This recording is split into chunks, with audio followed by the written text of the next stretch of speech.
Have you ever wondered if there was life after death?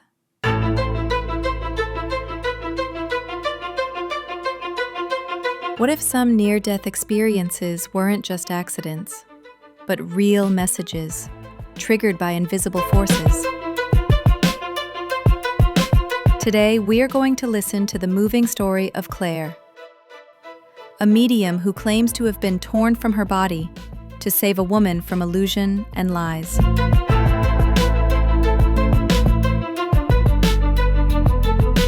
Claire, tell us what happened that day.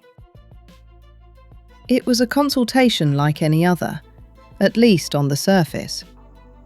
Elodie came to see me. She absolutely wanted a sign from her mother, who had been dead for 2 years. I closed my eyes. I began to go into a trance. And then I understood that something was wrong.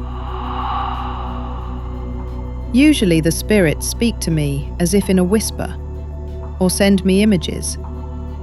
But there was like a wall, a veil. Nothing got through. I felt a presence, but as if blocked. And the more I tried, the more the oppression grew. Usually, spirits speak to me in a whisper or send me images. But there was like a wall, a veil. Nothing got through. I felt a presence, but as if blocked. And the more I tried, the more the oppression grew. I had trouble perceiving what was happening. I definitely felt a presence, but the more I concentrated, the stronger the oppression in my chest, the pain, as if my heart were being crushed.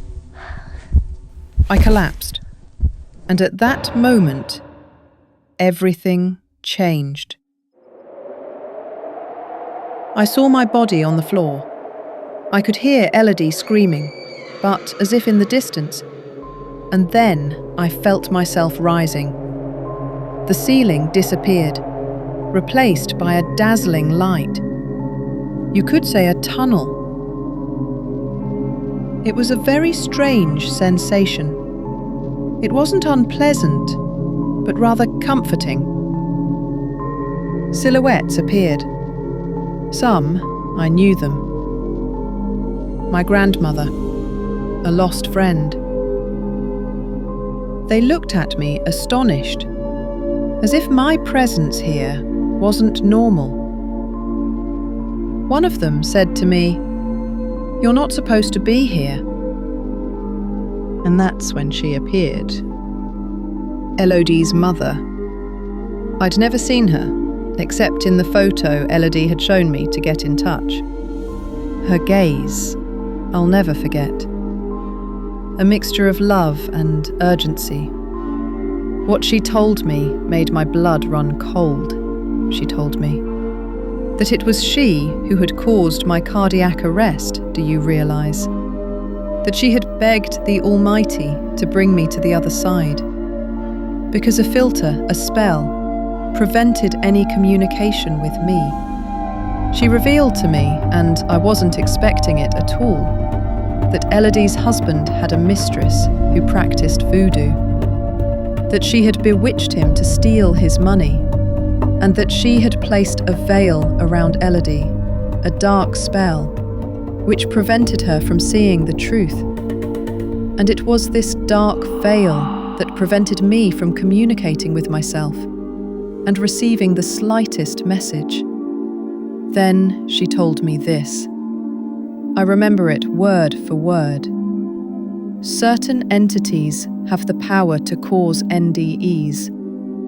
They tear a living soul from its body to guide it, protect it, and confront it with the truth. I did that to save my daughter.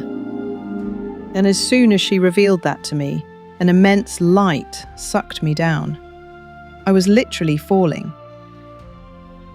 I felt my soul fall back, painfully reintegrating into my body with violence. I was being helped back in, like a shoehorn, At least, that's the sensation I felt. I woke up surrounded by paramedics, with an absolute certainty deep inside me. What I had just experienced wasn't a hallucination. It was a mission. It's completely incredible. Yes, eh? And yet I remember every detail. It's etched in my mind. You told me that after your recovery, you saw Elodie? Yes, a few days later, I saw him again. I didn't know whether to tell him everything or protect him, but I remembered the promise I'd made to his mother, so I told him everything. The spell, the betrayal, his mother's sacrifice to take me across the border to the afterlife. Elodie burst into tears. She was suffering, but in her eyes I also saw something new. The certainty that her mother was still there, watching over her, ready to do anything, even to induce an NDE through another, to save her. Thank you, Claire, for this moving testimony. Thank you. If it can help, it will be a pleasure. Is this testimony proof that certain entities can induce NDEs to guide the living? Or is it a psychic experience born of trauma? We asked two experts, a scientist. NDEs have intrigued science for over 40 years. For some, they can be explained by cerebral disturbances due to a lack of oxygen. But a mystery remains. Why do these stories often contain specific messages linked to the witness's life? This is a question that science still cannot explain. And a priest. In faith, we believe that the soul does not die. It continues on its path, and sometimes it intervenes to protect, to guide, or to refocus a life that has gone astray. What Claire experienced is part of this age-old tradition. So, a simple biological illusion? Or is it the real intervention of invisible forces, capable of causing temporary death, to guide us towards the truth? Perhaps we will never know, but the question remains. And you?